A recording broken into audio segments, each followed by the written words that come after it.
Starving here January 1st at Longview.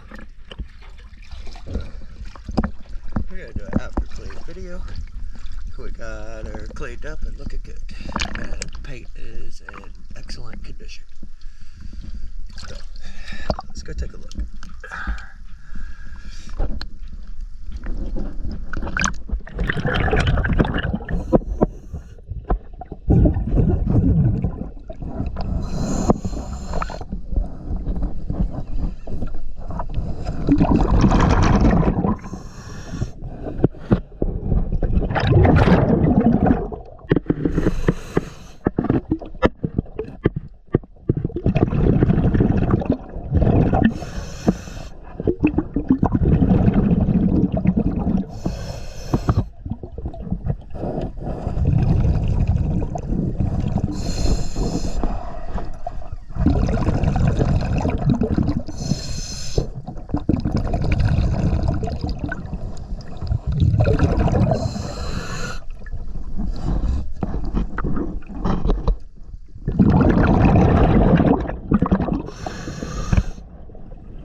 There's a little bit of dripping at the base of the rudder on the bottom where all those bolts are, but besides that, it's looking really good.